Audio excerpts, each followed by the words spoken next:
Hello, everyone. David here. Welcome back to the DGR podcast. Hope you're all doing well. I'm doing very well. I just had a great chat with Jason Feairheller. Jason is a speed coach, plyometrics coach, change direction agility coach. Well, I suppose he's a coach, firstly, who focuses a lot on all of those things and actually has a ton of great content on all of those things. And I think me and everyone else probably need to get educated, or most other people need to get educated better on those things, regardless of if you work in rehab or in performance with clients or athletes, or if we're just trying to improve how our own bodies move. And I think Jason is probably one of the best in the business there. Super nice guy, really smart guy. And that's what we chatted about today. All of those things, how he progresses, change of direction, how he looks at change of direction, categorizes it, how he programs for it, the different types of movements that he would prioritize, how he focuses on maybe like how he thinks about intensity versus volume versus complexity, all of those things. So lots of good stuff in here. Any of the links or anything like that, or any of the things that we mention are in the show notes. We're trying our best to have our show notes packed full of whatever links are mentioned. It should be just there for you to jump into the show notes and have a quick look. So make use of our show notes, please. And if you enjoy the episode, make sure you give it a share for us, and maybe a rating on Spotify or on Apple Podcasts or wherever you are. I don't think we've received a written rating in a little while, actually. I don't think Spotify, you're only allowed to give stars on Spotify, so jump on and give us 5 stars. But if you're an Apple listener, I think you can write a little review, which would be great. So like something like, David, the DGR podcast is amazing. It keeps me sane during my week. You accompany me on all of my travels, and I love it so much. Thank you, Karen, or maybe not Karen, Michelle or someone like that, or John or something. So yeah, that would be great if you left a little review. And apart from that, I hope you enjoy the show with Jason. And we are on. Jason, how are you? Thank you for joining me. I'm awesome. Always a pleasure to talk with some other, I'll say, other people that you've heard on like other podcasts. I always love talking to them because I always like have questions for them also when I'm coming up with stuff. So I remember like the first time I think I heard you was on Joel's podcast talking about the foot. And I was like, this is really kind of deep, cool stuff that I know I took some stuff from that for sure. Cool, man. You're not allowed to ask me any questions today now. All right. Only the other way around. Yeah. No, Joel's podcast is good. It's it's interesting because before I was on it, like just listening to all the different people talking about stuff, and I always thought that like people who are on podcasts, like I put them maybe on a pedestal or something like that, For where sure, it's like these right? people are so smart and blah blah blah blah blah, and then I realized it's just a skill. Like I've been able to maybe articulate your thoughts and get it out there in some kind of coherent fashion, and it is a skill, and it is something I'm working hard on, but it just takes practice, I think. I know, and I know personally I've gotten a ton from his podcast, and then just even from like talking with other coaches and going more in depth beyond just like, give me like 20 minutes of your background, give me 10 minutes of like what you're doing now, how many sets and reps are you doing, great, have a nice day. Mm-hmm. I want to hear like the deeper conversations. Mm-hmm. And that's what I kind of like about that one.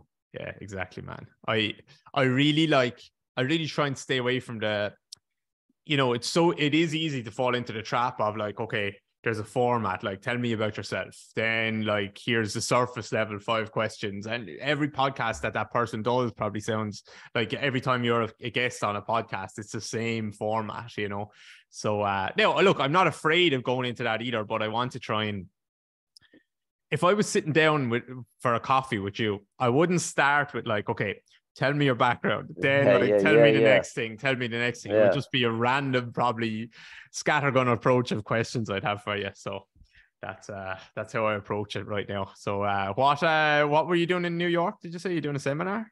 Yeah. So I just this past Saturday, I just did a seminar on improving game speed with multi-directional power. So it was PowerPoint presentation, and then about 2 hours of practical stuff on multi-directional speed.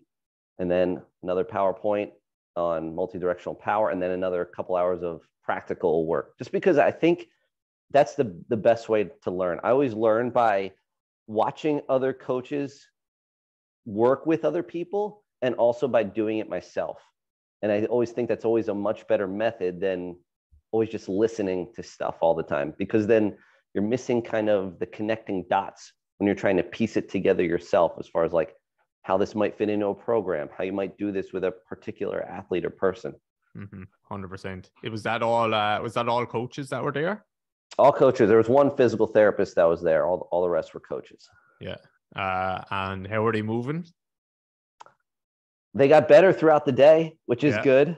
Yeah. But I always think like the best way to get someone to move better is to just use a ton of variety of drills. And I mean, we can go into as much like change of direction stuff versus agility stuff. And I'm always on the side of like, if I'm training an athlete, what is the absolute closest thing I can do in the gym to help them move better on the field? And to me, for the most part, that's change of direction work, because I think there's like, it is building a particular physical skill within that. And when I see people say like rip on change of direction work because there's no perception involved in it, my response to that is like, well, pointing to a cone or calling out a color, that's not the equivalent perception that you would have in a game. And even trying to run past someone with a basketball in your hand versus without, which is what you would do in the gym, that's still different. So what we do in the gym, even agility wise, doesn't necessarily equal exactly the perception someone would see on the field. So if we take one step back from that, I try to build qualities of changing direction in and out of a ton of variety of movement patterns and angles and positions. And then getting back to like how to teach that, I think for me, doing that myself all the time is almost like the best form of learning. I usually go out, do like half hour of speed work pretty much every day.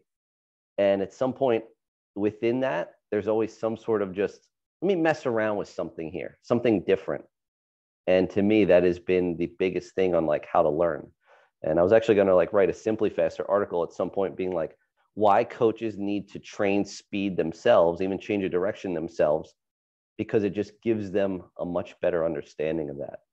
And another point would be like, if I were to say to any coach, give me 5 cues for this squat that you see an athlete do, they could probably bust out like 20 cues right away.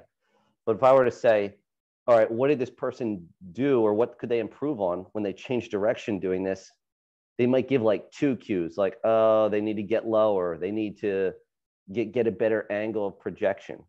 But there isn't that inherent thought or of learning about going more in depth with how actually people move on a field. Yeah, because those are learned cues that they have. Like, it's like, okay, I know 2 cues about change of direction, but I might know 2 cues about squatting, but I'm not going to necessarily just shout a cue to someone that's squatting if that cue doesn't apply to how they're squatting. But like, if I'm looking at a change of direction and I don't know how to look and analyze and view the movement in real time, of course you can slow it down and stuff, but like, what cue do they actually need? You actually have to understand the movement to say this is the cue they need, rather than just like a get low cue. What if they actually are already low? So what's the cue that I'm going to use then? So it's just it all comes back to understanding the thing that you're trying to coach, I think. So very interesting, but that's harder than just having a cookbook of like, here's a few cues that you would need or you would actually use. Yeah, and even I think the next step of that is you choosing a particular drill where you don't have to cue them verbally. You get a drill to cue them to do what you want them to do. And doing that with other bands or constraints, or sometimes I even stand in a particular spot so they don't run into me because I want them to get into a specific angle or something like that. And all of those things get them to move a certain way without me having to tell them or think about it. Because I still don't want them to think I need to do this when they're moving. Yeah, high speed movement. it's not a top down approach. It doesn't work. It actually gets in the way a lot of the time. Maybe you have one specific cue, like, you know, like get low or something. It might work, but it's not really how movement is organized in the brain or the body. So I think the less, that's not a rule I have, but the less you can talk when speed of movement has increased, I think the better the results. Why do you think, you think a lot of people are, or do you see a lot of people like bashing on the change of direction work then in the gym? It's not, oh, this isn't a game specific thing. You see a lot of that? Yeah. Because it's like, oh, everything is totally rehearsed, but change of direction doesn't have to be rehearsed. And the other thing I think about too is like, how many coaches train acceleration? A lot of them do linear speed work, and they have no problem telling someone, get in your 2-point stance, set up here, get this shin angle. All right, push your hip back, do whatever. All right, I want you to think about this as you drive out. That is not reactive in any way at all. Mm-hmm. And even as far as like game speed goes, how often is someone accelerating out of a 2-point stance? Acceleration typically happens off of a single leg. So when someone changes direction, they're planning typically a single foot into the ground because they're reacting off of someone. They don't have the time to get 2 feet into the ground. Yeah. So they need to practice accelerating, moving in and out of a variety of positions, whether it's like going laterally and then moving forward at a certain angle, going backwards and then having to move forward at a certain angle, moving laterally, moving backwards, all of these different things. So it just doesn't make sense to me that someone would be willing to do rehearsed acceleration work, but not rehearsed change of direction work, when to me, that would be the next step as far as like how to get someone to move well. Mm-hmm. And the other thing I think about too is when we look at change of direction work, that is the ultimate assessment for how someone can move on the field. So we want to know how quickly can someone decelerate or slam on the brakes. All right, so we want to improve someone's, if they can't do that well, we know they need to improve their overall strength because they need to improve their eccentric strength. We need to make sure that they have a reactive component. So no matter when they change direction or hit the ground, they need to do that quickly. And in shorter distances, they need to do that really quickly. When they have more speed or a tougher angle, it's not going to be as quick, but it still shouldn't look like they get stuck into a cut. Mm-hmm. And then if someone can do those two things well, like they can limit knee flexion into a cut because they have relatively good strength, if they can kind of pop off of that relatively quickly because they have good reactive strength, the next step would be, what is their concentric strength? Because when someone strikes the ground, it's actually their first step when they go into another angle or position that's unloaded, and that's just all concentric strength. Yeah. And then you look at how someone accelerates out of that. Yeah. So all of those you mean the step. So if I'm coming out of if I'm coming in hard on my right leg, I'm gonna plant my right leg, you mean then the left foot that's coming down? Yes, when the left foot. So it's gonna, we're gonna get swing leg retraction of that left leg, and when it strikes the ground, that's going to dictate their concentric output. Yep. And we want all of those things to be done really well. So when you can look at someone move in terms of that it can even guide your strength training in the gym. Mm-hmm. Mm-hmm. So if you're breaking down a cut, you maybe have a bit of film, or you can just slow it down and watch someone. You're looking at, okay, are you maybe sinking down a little bit too much on that right leg?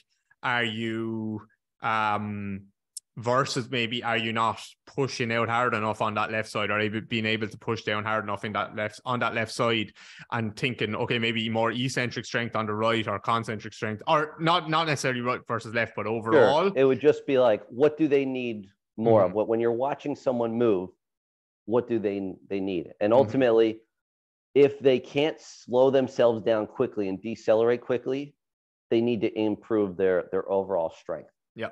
And then once they can do that, now let's look a little bit deeper at the type of other strength components that we will want to add into that to build on. Do you think you need to go and do traditional strength then to work on that if you're seeing something like that? Or do you think you can use that drill to just make them stronger? and improve coordination and position and all of that stuff at the same time? It's both. I Both. think you need to have a certain level of coordination, because I think perception happens when someone understands the angle they need to move. So let's just say I'm trying to get past you and you're a defensive Not going to player. happen. Oh, I don't know. You never see me move, I guess. All right. I have. It's going to happen. So let's say you perceive me cutting to your left. Now, if you don't have the physical capacity to hit the angle based off of how fast I'm moving and the angle of my cut, you're not going to be able to do that anyway. So perception can actually be improved by improving the actual physical qualities of the athlete. So I need to see someone, can they turn backwards to their right equally as well as they can turn backwards to their left? Mm-hmm. And a lot of times there's going to be differences side to side, and it could be moving forward, moving backward, moving laterally. But that's all up to you as the coach to figure out, because if we're trying to, quote unquote, like give as many tools or add as many tools in the toolbox as we can, to me, those are the tools. Being able to get someone to move well. And it could be a strength issue. It could be a coordination issue. But you can kind of figure that out as the coach. Like if they have a certain level of strength, right side versus left side, but they can do something on their right side, but they can't do it on their left, then it becomes a coordination issue. Yeah. But I think if I'm doing change of direction work, I almost like to think of it as its own type of specific strength. Mm-hmm. Because certain times I'm running real hard, 10 yards, 15 yards. I try to slam on the brakes. That's a ton of force when I'm trying to stop or slam on the brakes. So to me, it's like still a form of strength training, even though it's not necessarily like get under a barbell or use some dumbbells or something like that. Yeah, 100%. And I see it all the time in especially like it's easier to see in the rehab process where someone is not playing their sport at the moment, let's say, and you've brought them through the process, like let's say like more isolated strength, then it's more integrated traditional strength, let's call it, then like it's returned to plyometrics, then it's returned to change of direction work. And I'm getting better at this now, but you'll always then, let's say someone goes back to playing like hurling or Gaelic football in Ireland are very dynamic field-based sports and a lot of rotation involved. And if someone goes back into their sport, even just for training sessions, not necessarily full contact or anything, they'll come back in and they'll be so sore in a good way, like DOMs in their groins, their obliques, all of this stuff. It's a different kind of soreness. Yeah. It doesn't matter how many Copenhagen planks or anything we've done. It's a different soreness, and it's very hard to replicate that, I think, in the gym. But actually then some of the stuff that I see you doing, I'm like, actually, I think that could be a really nice way of bridging some of them gaps. So I'm going to try and get better and better and better at that if I can. So I think in terms of going from, and this could apply to a beginner athlete or also someone coming off of rehab, is I always want someone to move as fast as possible, because I don't think doing a drill at 50% is going to transfer to doing the drill at 100%. Mm-hmm. So it might be, I want you to shuffle super hard, and it's only one single shuffle to the side. Mm-hmm. And I want you to slam on the brakes doing that. And then it's a couple shuffles. Then it turns into, I want you to run 2 hard steps and slam on the brakes. And then you can even use bands to pull them into cuts. So depending on the space you have, you might not have a ton of space, but you can do other drills to add more force into their change of direction stuff. And I think as long as you just keep on progressing with that, then it makes things much easier down the line. Yeah. So that's actually really interesting to me, because I think I certainly view plyometrics the same, where I'm trying to up intensity all of the time and then maybe build volume in on top of that. So you're thinking the same with your change of direction. It's not like I'm doing a shit ton of lower level or like stuff at 30% and then trying to up that. I know you might need to do that sometimes, but like wherever you can, you'll chase intensity and then build out from there. Yeah. And I mean, you could even take away some of their body weight with a band. So if I have someone and they need to work on their initial push, but they don't necessarily have the strength to land super well or stop super well, I just have them do that against resistance. Yeah. So when they stop, the added stretch of the band takes away some of their body weight. So it's easier to stop. Yeah. And then you can decrease that band resistance over time too. Yeah. But the intent is still high. The intent is always high. Yep. Yeah. No matter what. And like you said, that should be done with speed work as well as plyometrics. Mm-hmm. Yeah. I like it, man. I really like it. It's hard to, I think especially in the rehab process, people are afraid of intent and intensity. They are afraid. It's so easy to just feel like, okay, do an extra set, do an extra few reps. Intensity is scary for the client and for the coach, I think, or for the rehab person. It's scary, but ultimately, like it literally is the only way you're going to get people back to where they need to be. It is. My wife's a physical therapist, so we have conversations all the time. I'm like, wouldn't you do this here? She gives me reasons why she wouldn't. I'm like, yeah, but what about this? So it's funny that we kind of always go back and forth. But I think ultimately, like, there has to be a certain level of intensity if someone is going back to or in a return to play program. And I know a lot of it can be just like the mental part of the athlete worrying about getting hurt again. Yeah. So yeah, it's a whole different ball game when that's part of it too. Yeah. That's why I'm surprised when you said that at your workshop there's one physical therapist, and well, actually I'm not that surprised. I wish I was surprised, but I'm not that surprised that it's all coaches and one physical therapist. Like, really, to me, it's more important for physical therapists to be at that stuff, because at least the coaches, now you won't probably agree with this, but at least the coaches have the excuse of, okay, these athletes are already doing their sport, so I'm going to do things that don't look like their sport. There's an argument to be made for that. I don't agree with it, but there's an argument to be made for that. But the physical therapists have no argument, because it's like, they're not doing their sport. You need to get them back to doing their sport. So here's the things you have to be able to give them along the way, or else they're very likely going to get injured again, or else just be really slow when they come back. So it's just frustrating to me that physical therapists wouldn't. Same with any plyometrics, change direction, sprint work. They just don't know how to do it. You're right, and you're right. I wouldn't agree with that. That like the but sport, it is a fairer. Yes. It's not a fair argument, but it is an argument that you can understand why someone would have that point of view.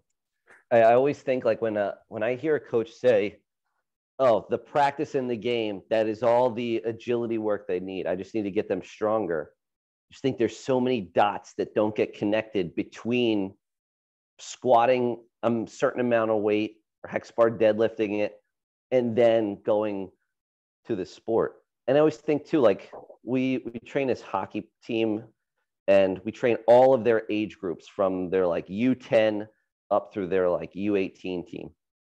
And the amount of practice these kids get, they're on the ice like 4 or 5 times a week. And I think, like, why are certain athletes not getting better? Yeah. Because they are exposed to so much practice. It's like, what is making someone still better than someone else? Yeah. And to me, like, they're lacking some sort of physical qualities. And you can argue that, like, yeah, they don't have the same perception abilities or whatever. And I'm sure that's still part of it. But to me, there's something missing that isn't allowing them to still get way better and to be much better over the long period of time. Mm-hmm. I think a lot of it is what you're saying, and because I get frustrated with it, because I see, with myself included, I see people playing their sport, and I watch them how they move at 16. And then I watched them how they move at 30 years of age, and it looks the exact same. They're still doing the crappy cut in that way. They're still moving, jumping in the same way. It hasn't improved at all. And you have to wonder then, like, if they've had an extra, God knows how many thousand reps of that by just playing their sport over the previous 15 years, why does it look the exact same? And why the argument around just self-organization then, which I don't think coaches necessarily understand that argument. That doesn't mean you can't actually coach. It's it's like, why are they not changing that whatsoever? And I think often it's just the nervous system, actually self-organization was like, okay, at 10 years of age, they learned how to cut in this way. And that's how they just said, okay, that's good enough for me. Off I go. I'm going to continue to do that just with a tiny bit more force as I get a little bit stronger. And I actually see what I see working with clients is it actually doesn't take that much to change it, where actually they can take it into their game and stuff and it improves a little bit. They just need to maybe be separated from that situation, and there's an intention behind what you're doing and an intensity behind what you're doing. And I actually do see it improve relatively quickly. So I'm with you on that. I don't think you have to have a ball in your hands and a guy chasing you to make improvements. In fact, I often see that it's the exact opposite to that. Have you read Rob Gray's book, How We Learn to Move? No, but I've been meaning to for a while. You have to. And in that book, he talks about there was like a study where pregnant women were like walking through doorways. And at a certain point, they changed how they walk through the doorway so they could actually like fit through the door. Mm-hmm. And without telling them that they're like changing the frame of the door. And his point is that your perception will change based off of what you're physically able to do. And that even includes like the size of your body, but also like your physical qualities. So if you perceive yourself to be faster and you build up explosive power in a bunch of different directions, you will perform differently because you know, I can make this play keeping this distance from me and my opposing player still, versus I need to give them extra space because I don't have that ability. So even just giving them the improved tools of moving well and being more explosive will change their perception. And then that could change how they play on the field. Mm-hmm. Yeah. Really interesting stuff. You should really read that book. Yeah. So interesting. Yeah, I need to. Have you spoken to him? I did. Yeah. Really awesome guy. Good. He's got a good podcast too. Yeah. Perception Action podcast. Yeah. I've listened to a couple of episodes. I think Bosch was on it before. Maybe that's where I came across it. Have you spoken to Bosch? I took his course last fall, so it wasn't in person. The way it was set up was 5 weeks every other, or it was like 5 sessions. It was done every other week. Mm-hmm. And it was like 6 hours per session. It was really it was really awesome. I learned a lot. Looking at like video breakdown of movement, that was like one of the biggest takeaways from it, where he talks about like, we cannot look at this person and say Usain Bolt runs like this, so you need to run like this. It's like, mm-hmm. What does Usain Bolt, what was his time when he moved like this versus what was his time when he moved like this? Mm-hmm. And he actually showed like when he broke the world record versus when he was running a little bit slower. I mean, still fastest guy in the world, but running slower, how there was very slight changes in his mechanics. And that's what we should be comparing, is the same person to themselves, not necessarily two different people to each other. Mm-hmm. Yeah, I did that course as well. It's interesting. The video stuff is good.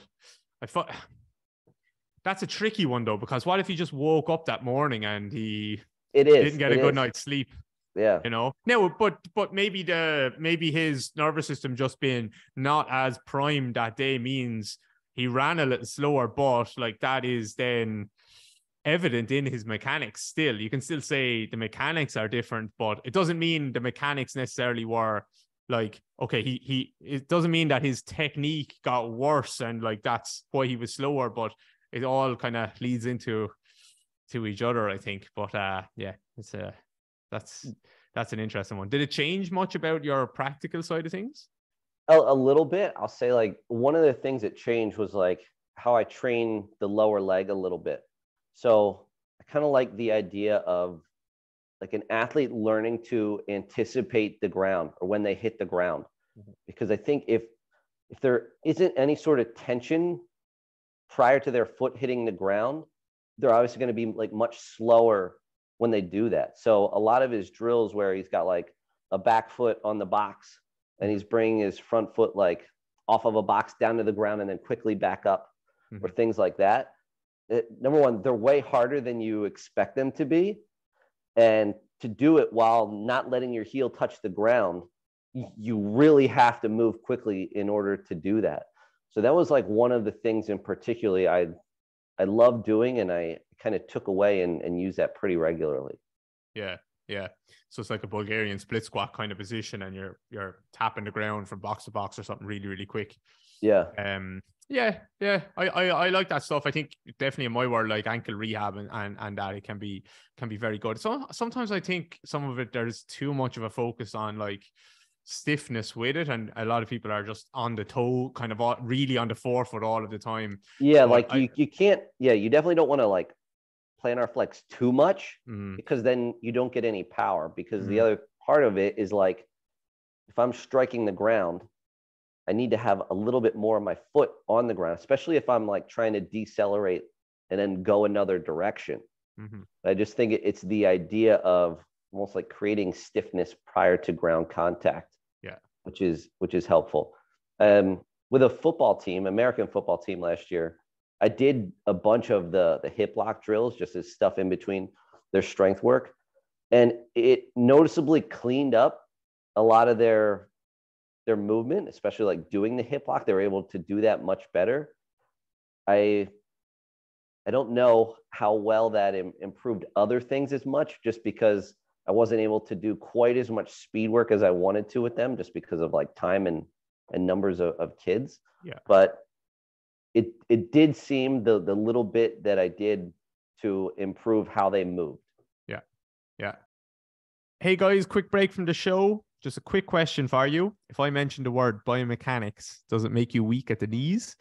If so, you should join DGR Interactive, the world's best biomechanics education platform. We've 700 coaches and therapists in there, actually 750 almost now, learning from us every week. So if you have 10 or 15 minutes every week, then we'll make you a significantly smarter coach/therapist, and ultimately help you get way better results with your clients, and ultimately make a lot more money and enjoy your job a lot more. So if you're looking for clarity around biomechanics training and rehab, all that stuff, click into the show notes and check out DGR Interactive.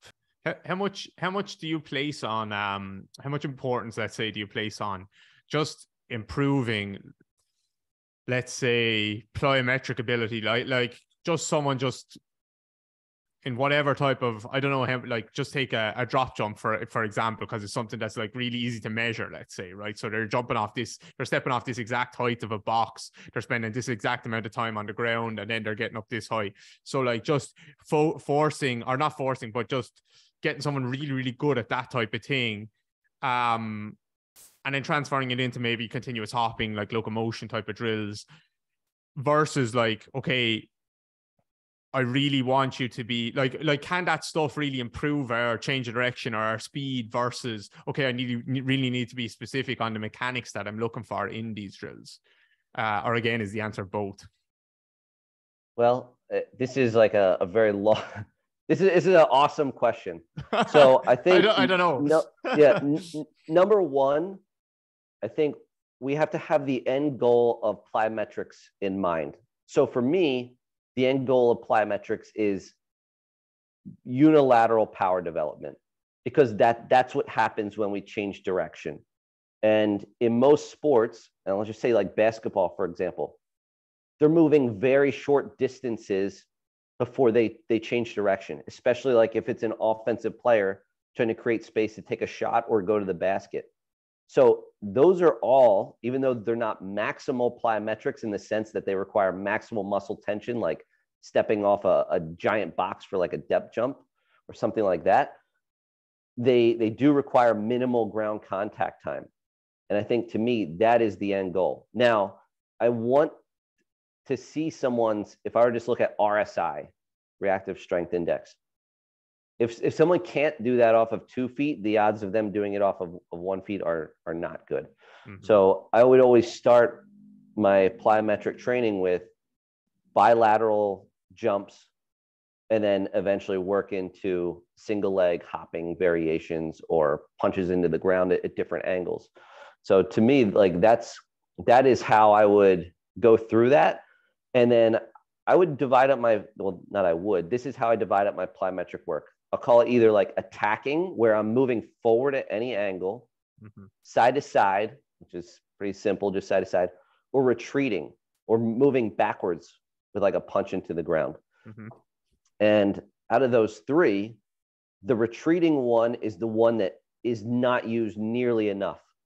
So if I'm moving forward and I intend to go 90 degrees to the side, I can't put my foot into the ground laterally because momentum's still going to carry me forward. I actually need to put my foot into the ground and create a force going backwards to allow me to make that hard cut. And to me, like that is the missing one that isn't trained enough. Like I see a lot of people doing like broad jump variations, lateral bounds where they're going side to side, going forward. I don't see nearly as much work moving in that like retreating pattern as much. Yeah. So in a, can I just ask a quick question on that? So like take a T drill then, for example, where I'm coming out to a cone and I'm shooting off to the left or to the right. So you're saying I come straight out to that cone, and then I don't do like a 90-degree turn necessarily. I'm staying facing forwards, but I'm retreating back over to the left a little bit. Is that what you mean? Yeah. So I'm coming backwards and to the left. Even though you're putting force backwards, you still go directly to the left, just because if momentum would carry you. So let's just say the T, I sprint, I'm at the bottom of the T, I sprint straight ahead to a cone, and let's say my intent is to go directly 90 degrees to my left. I'm going to punch my right foot into the ground at an angle that's almost like putting force backwards because momentum is still carrying me forward. And ideally, like that's going to be a better position, and it's more difficult to execute than someone that stutter steps a lot. Because when someone stutter steps, obviously you're giving the defensive person time to also slow down, and it's going to be easier for them to make a play. Versus if you can plant a single foot into the ground harder, you can create space a little bit more effectively. Okay. So let's take not a T drill then, let's take just two cones. So like I'm at a cone, there's a cone 10 yards straight in front of me, and I'm just going to want to, just specific to what you're saying there, I'm going to just go around that cone and come back to my cone, but I have to go around the cone. Would you train then, is there a way of like saying, okay, or what way would you be thinking about? Would you be thinking like less steps is better than to get around that cone? So coming in hard and taking like one step, come around and come straight back? Or like if someone was doing really short, choppy steps, how would you attack that? Would you be happy with that? Would you look at the time and say, okay, you just getting back to that cone is fine because you're getting back as fast as doing it in another way? Or do you want more force into the ground and maybe just one step to try and get around the cone? Or does that even make sense? It does. And I'd rather see someone take less steps around the cone. And now depending on the speed at which they have going into the cut, how far away that cone is from you, and their strength, they might have to stutter step in order to take that cut. The other thing you want to look at is when they make that cut, how tight can they make that cut? Like they might be able to go around the cone and maintain a lot of speed, but then they take a super wide turn around. So you kind of look at those different things. And based off of that, I might shorten the distance so they take less steps in order to kind of figure that out a little bit. But I've never known anyone who chops their feet who isn't faster when they don't chop their feet, if they're capable of doing that. If they can do it. Yeah. Yes. Yeah. Okay. Yeah. Because this is something that I see with all my ACL clients is when we start to reintroduce change of direction, they're super choppy, obviously, in the beginning, because it's safer for them. They feel like, okay, I'm not putting any hard stop into any one leg here. But it's not particularly athletic, and I'm trying to get better at training people out of that. Or at least, like, even if they go and do it in a game, I don't care too much. Like, I wouldn't love if they did that in a game, but at least I want to know that in rehab, we at least haven't always done that, that there has been like hard, aggressive steps into a cut. So yeah, that's something I'm trying to get better at. Do you have any like tips for progressions from someone being super choppy to not being choppy? Well, I'll say this, like the one thing I notice is like when people, and I'll use like Kemba Walker as an example, because he does this so well, a basketball player. When he'll like dribble forward and then he'll like stop and come backwards, does this like punch into the ground. And when he does that, his foot is always angled to the side. Yeah. So a lot of times when people chop, their toes are straight ahead. And that's not necessarily like an effective way to decelerate. Like it's more effective if they plant a foot to the side to help them decelerate. Mm-hmm. So I think it's first thing is getting them out of doing that in particular. But besides that, I would start off with just angles that they can easily do and then gradually increase the difficulty of the angle. So for instance, they sprint up to a cone and maybe they go about 45 degrees to the side. That's very simple. They can do that without slowing down. Then maybe do that about like 60 degrees. Then maybe you do that at about 90 degrees, almost like an L drill.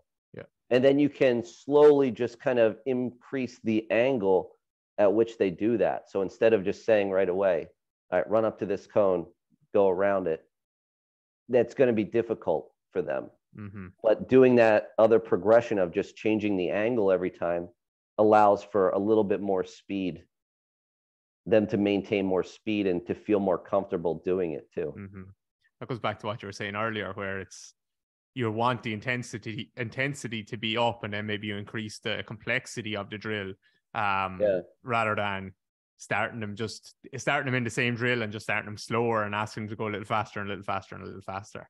So the other thing I would say too would be, let's just say like you set up a triangle and you say, I want you to get to the last cone of the triangle. They're still going to make that same cut, where their focus isn't as much on what they do around that cone, mm-hmm. but it's more about how do I get to that other cone quickly. Mm-hmm. So it just makes them not think as much about actually how they would move their feet. Yeah. Okay. Excellent, man. So can you break down maybe we maybe should have started with this, but we'll get there. Just kind of the categories of, or if you categorize, or how you maybe categorize or think about splitting up the different types of change of directions, or types of, even maybe if you wanted to say plyometrics or whatever you want, like how you think about these different movements, separate them, and then think about maybe training or programming for them if you can. That could be very broad, but so I kind of like touched on it just a little bit when I talked about either like attacking side to side or retreating. Yeah. So they're three different things. Those are three different things. Yeah. Yep. So, and those would be kind of like my theme for the day as far as my speed work would go. And I'll just talk about change of direction work, because I still do linear speed training, and I do that weekly. And most people know enough about that. They've heard a million podcasts about that. So I'll leave that up to them. Whatever they've heard, great. Just keep on doing that. But as far as the change of direction work, it'll be attacking drills, side-to-side drills, or retreating drills. Okay. And the plyometric drills will match up with those things every single day. Okay. So let's just say I'm doing a retreating day. I'm going backwards. Let me take another step back here. So we have different patterns of movement in sport. We have a shuffle, a lateral run, curvilinear runs. We have back pedals. We have hip turns. So our hip turn is going to be where we're facing forward. Say I'm facing you, I'm defending you, and you attempt to run by me.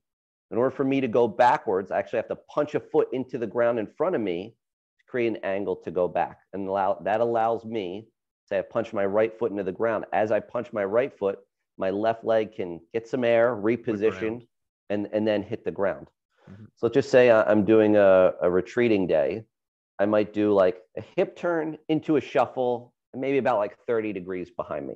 Mm-hmm. So that's going to be pretty simple. Then later on, I might add some more speed to it. I might do a hip turn into a lateral run, maybe like 60 degrees behind me. Then I would layer that on with like a hip turn to a lateral run. Then I got a hip turn again and go back the other direction, almost as if someone was making like 2 jukes on you or something like that. So the speed work always has the theme, and the drills always layer one thing on top of another. So it starts off with shorter distances, shorter times, finishes with either a little bit more changes, a number of changes of direction within the drill, or more distance covered. And then the plyo work just continues to match that. Drills that I'm punching into the ground, going backwards at some angle or in some way. Okay. And then, so in that example, programming wise, would you usually do your plyos before or after you do the change of direction? I mix it in between. Okay. So I would do like, here's like a sample template. I would do 2 speed drills. Yep. Just say the first one is just like a band resisted hip turn. I just want someone to quick work on just punching into the ground quickly. The next one would be that hip turn into a shuffle. The next one would be like a pogo jump that I'm going zigzag going backwards or something like that. And I would always start off, like I said before, bilateral to unilateral with the plyometric stuff. Yeah. Then I would do another speed drill, retreating, adding a little bit more speed to it. Then I'll typically do a medicine ball fake throw, then another plyometric drill where I'm minimizing contact on the ground. Then I'll do like one last series of stuff, 2 speed drills, and then I'll refer to it as like force training or jump training, where I'm just trying to get as much distance or height, depending on the drill that I'm doing.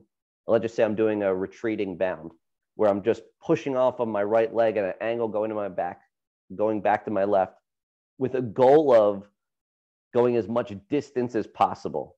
Okay. So I think when people do jump training, they don't necessarily think about always going as far as possible. Sometimes there's too much focus on the landing, and you have to figure out what you're trying to improve. Are you trying to improve stability with landing that? Or are you trying to improve the actual force that someone is able to get off of any sort of like change of direction? And to me, when someone is doing just their drills focused on landing, the force that they land with usually does not come close to the force that they would have in a game when they were slamming on the brakes. Yeah. So I think those things need to be progressed much more to make it a lot more challenging to stick that landing. Yeah. The other thing too, when someone is sticking a landing, the position of their shin is typically more vertical because it's easier to kind of get more height and land on a single leg vertically that way and stick it. Yeah. Versus if I'm going for distance to the side, I'm going to land with my shin kind of angle. But that's actually what we would want, because if someone's changing direction, we want that shin angle, the angle a certain way. Now, can you stick the landing with your shin at like 30 degrees or so, depending on how far you go? No, you're going to like land on the other foot. Yeah. And so I think that's not wrong. That's actually right in a certain sense, if that's what you're trying to improve. Yeah. So you have to pick stability or force when it comes to your jump training a little bit. Do you want to stick that landing? Probably not. You don't like, it's not when you're pushing it at that kind of an angle and that aggressively.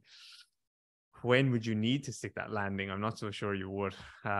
So yeah, I think when people focus on landing mechanics, which I don't mind, again, I don't mind a focus on landing mechanics, but when they base their, like you're saying, jump training on just what I can stick my landing in, yeah, they rob themselves twice, because the first time they rob themselves is they limit the actual push off, because they're going to think, okay, I won't be able to stick this landing, so now I have to limit the push. So I've just robbed myself from a much stronger and more specific stimulus in the push off. And then I'm not robbing myself again in the landing, because actually I'm not landing as aggressively as I would be if I was actually doing a really true change of direction or a hard cut or something like that. I'm not hitting the ground as hard.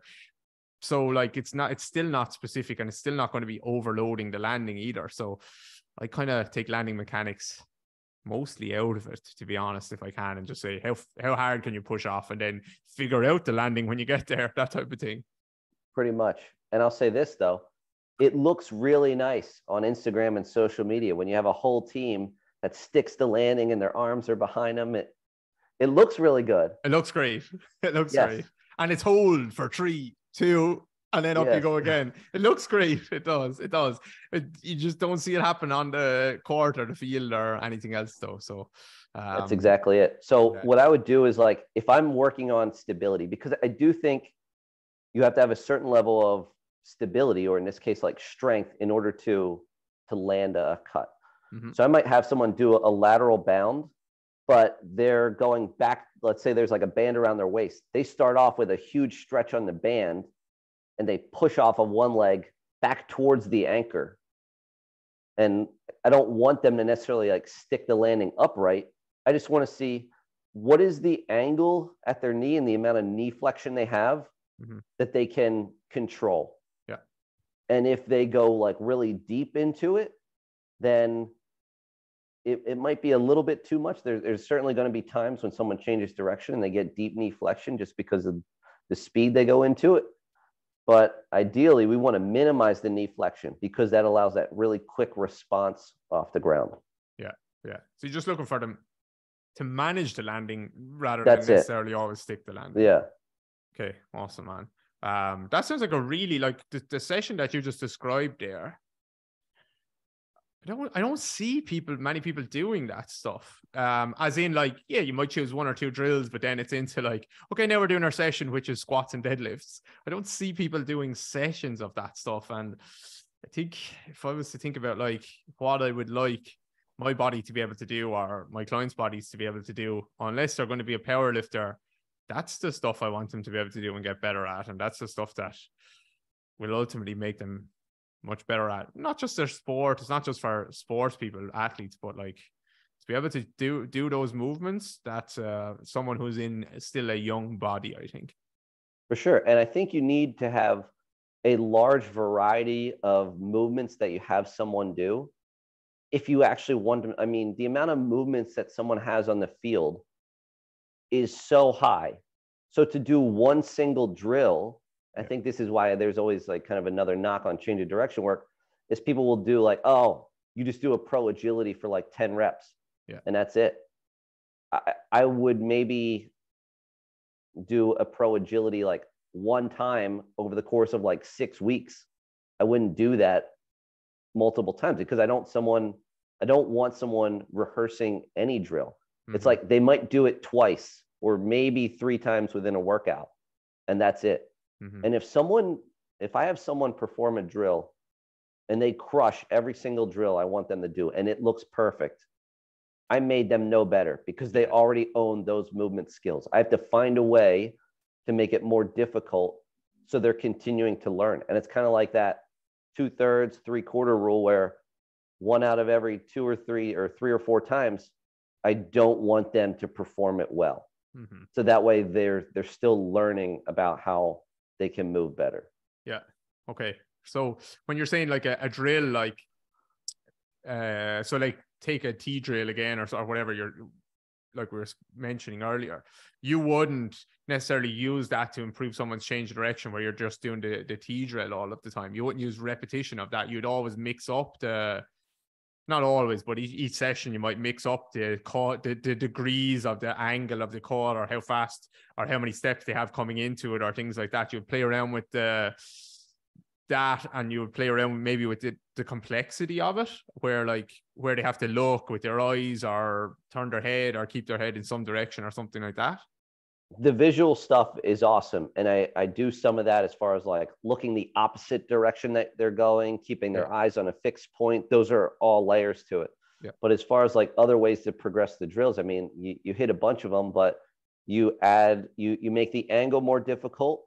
You increase the time of the drill. So usually just about all my drills are like 2 to 4 seconds in duration.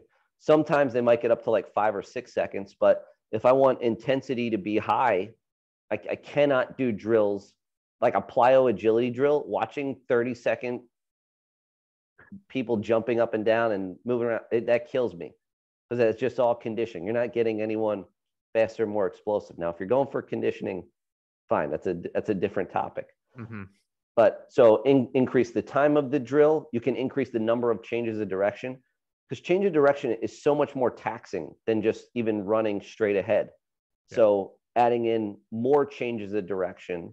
And then the other thing would be increasing distance, or which allows more speed into a certain cut. So there's a whole bunch of variations that you can play with every single time.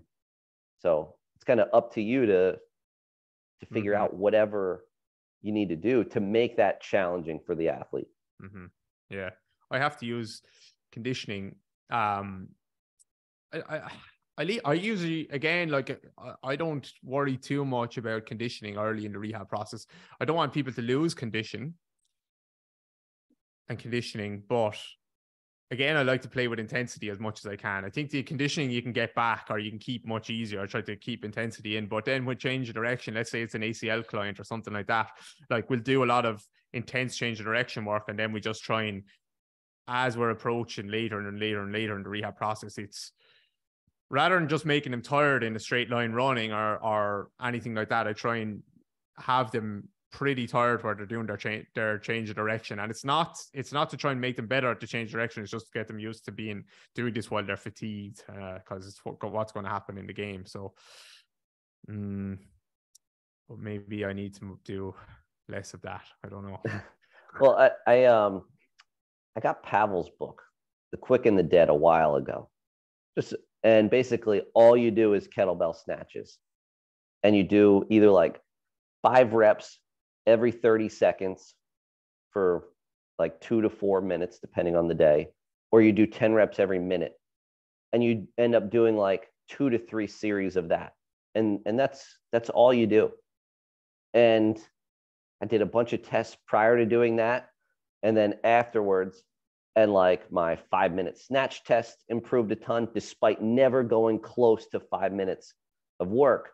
But the main point that he said was like, every rep you do has to be as intense as possible.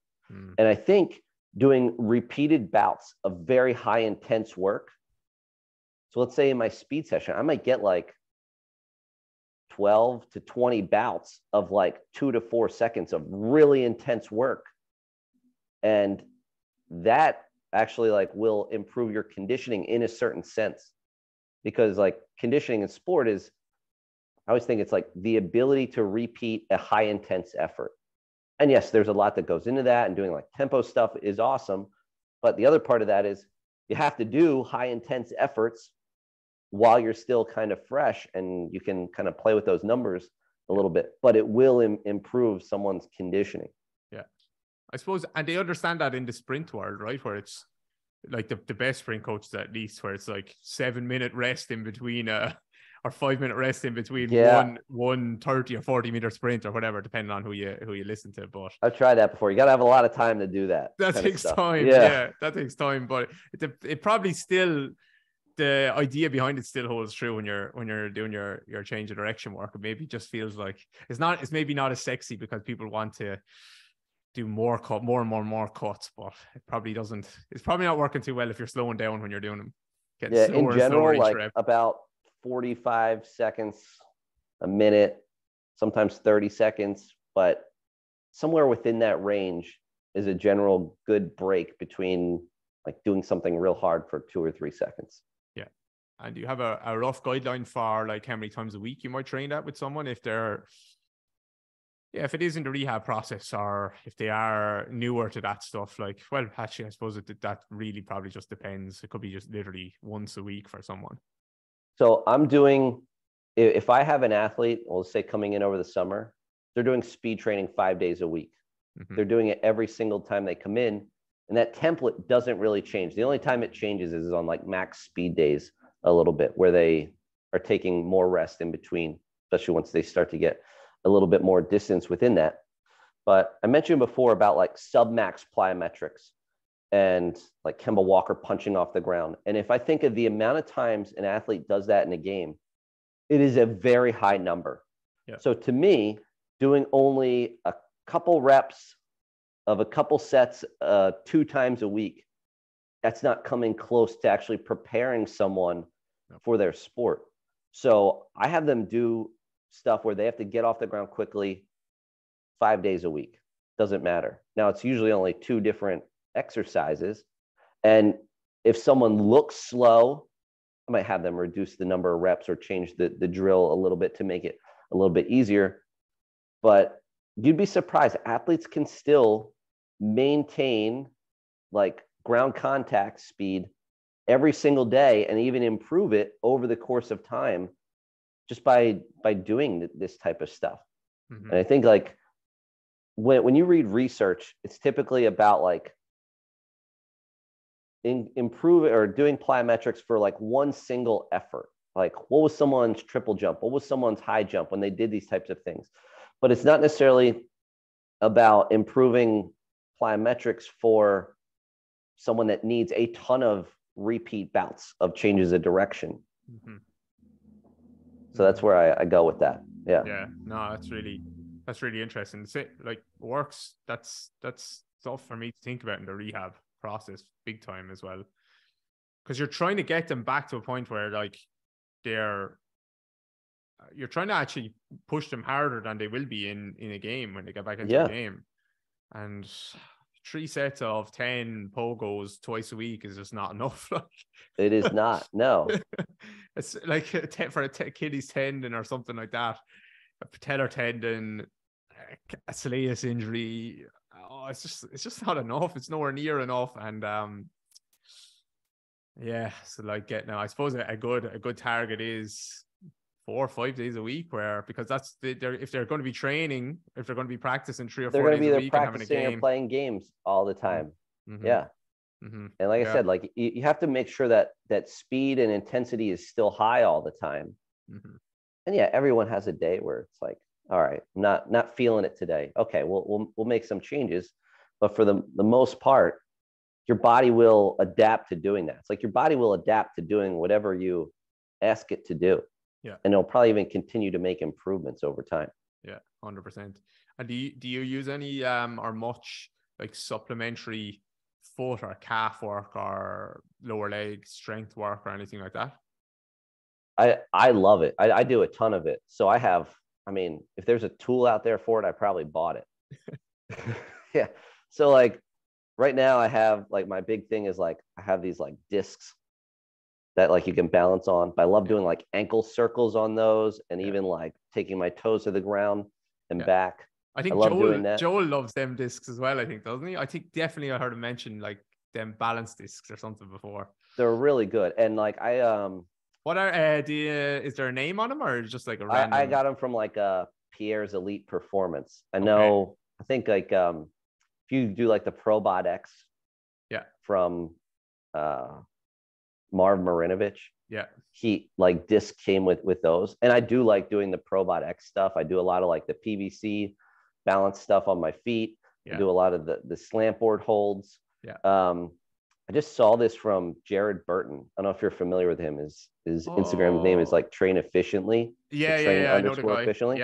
But he was doing holds where he'd like stand on a weight plate with like just his outer 2 toes and like the metatarsals just holding that position. It was so much harder than you think it would be to not let your heel drop and to maintain the shape of your foot. And then you can do that same thing on the other side with just like your big toe and your second toe.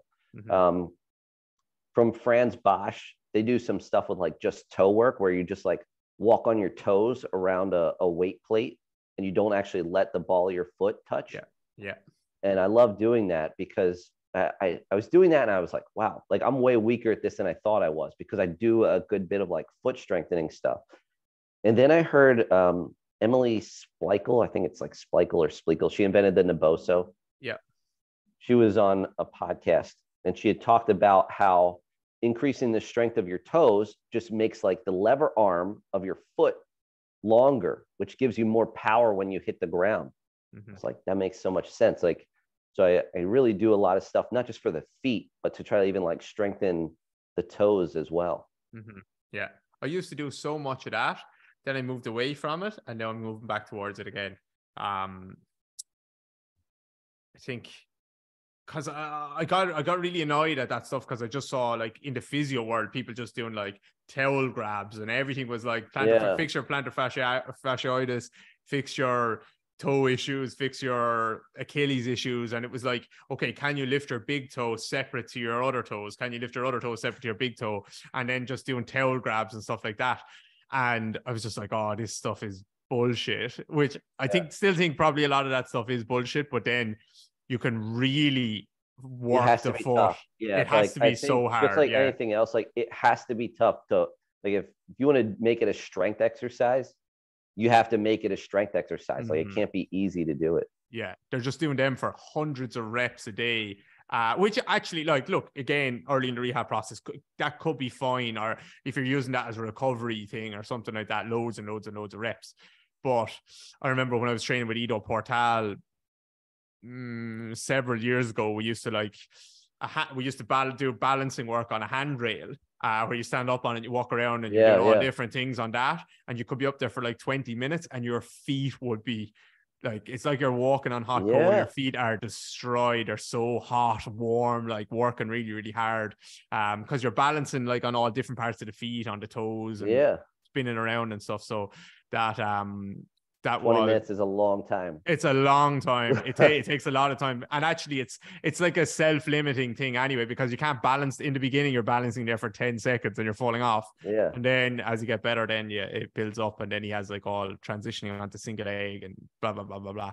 So, also there's a big fear element, because it was never balancing low. It was always like up hip height or even higher than that. So, but I just remember how good my feet used to feel after that stuff. So, yeah, I think that's really, really, really valuable. So, I think even just the podcast alone, or for the people that hopefully stayed on, as I'm sure they will have, to hear all the foot stuff that you just described, because I know a lot of people are into foot stuff on this podcast. So, that stuff is super valuable. But again, I think I'm going to repeat what you said. It has to be hard, I think.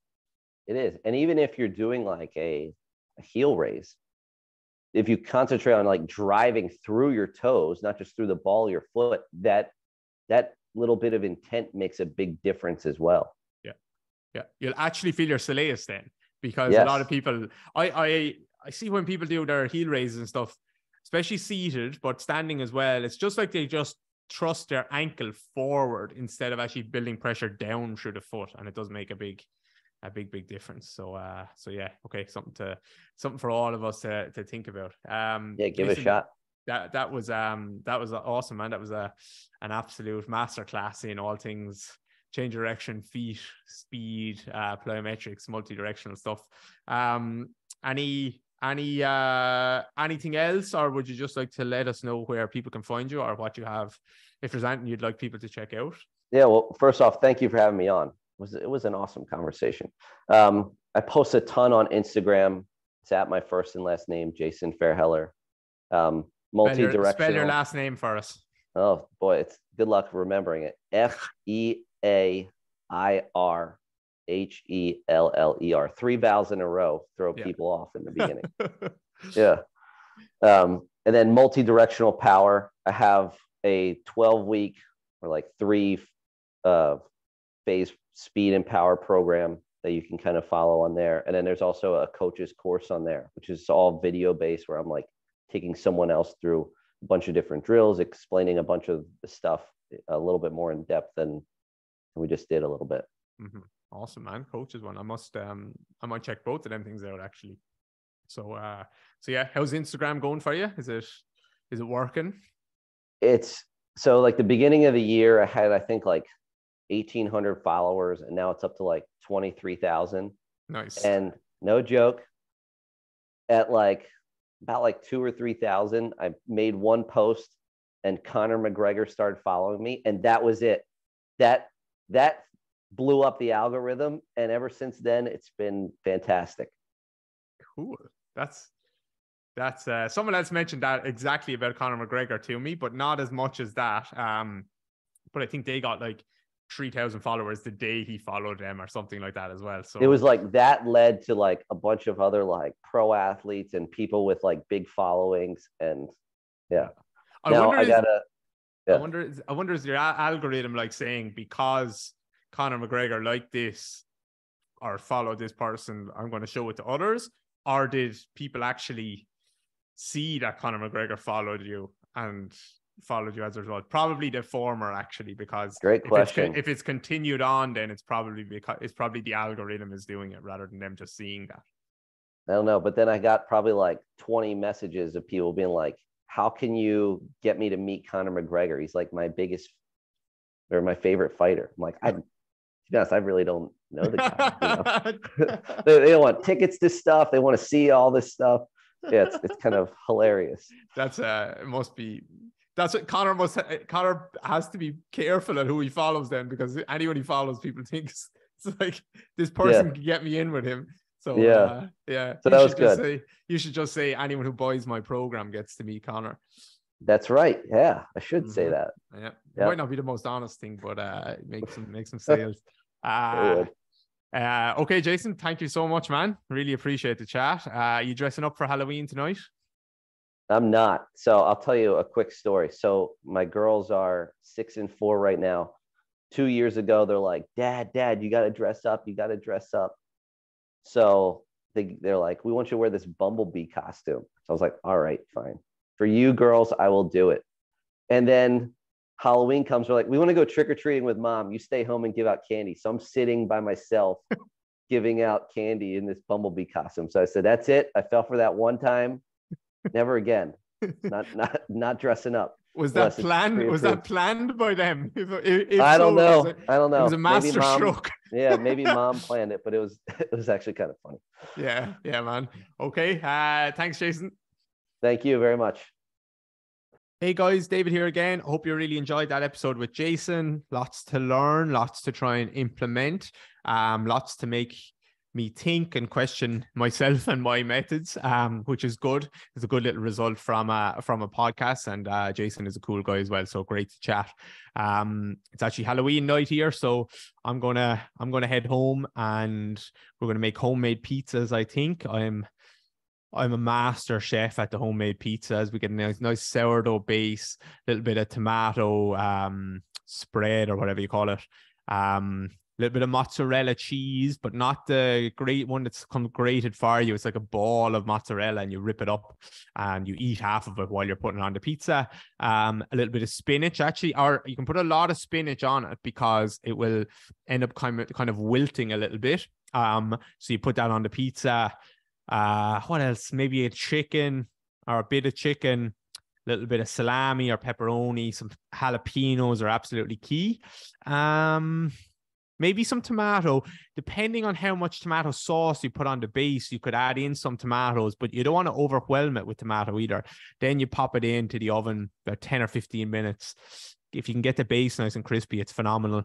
And then a few chili flakes when you're done, and then a little bit of garlic mayo sauce on the side, homemade pizza, maybe a couple of chips in the air fryer, and we're going to watch, Kira wants to watch Hocus Pocus 2. So can't really remember Hocus Pocus 1 that well, but hopefully we will enjoy it. That's the scariest movie I can watch because I straight out refuse to watch any scary movies because I will get nightmares for a full week if I watch something scary. So yeah, that's the episode.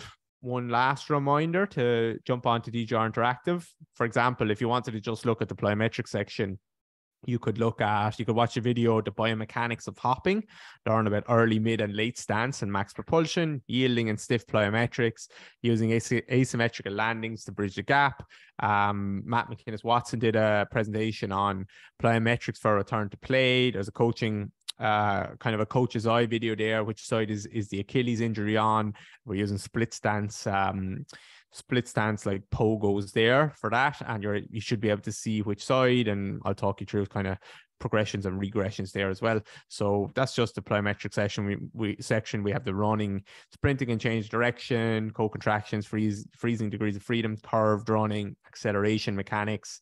A guest presentation by Leif Taft on his 180 series. So all these videos there to make you a better coach, more clarity in how you coach and how you treat your clients, make some more money, be happier in your job, or be happy in your job, because a lot of people are not happy enough because they're not getting good enough results. Maybe they're not getting enough credit or like acclaim, or just their clients aren't saying, thank you so much, that was amazing, that helped me, or you're not able to see someone actually progressing. So we're helping you do all of those things and ultimately live a happier life. So jump on to DJ Interactive. The link is in the show notes. I can't wait to see you in there. Apart from that, I'll see you next week for another great episode.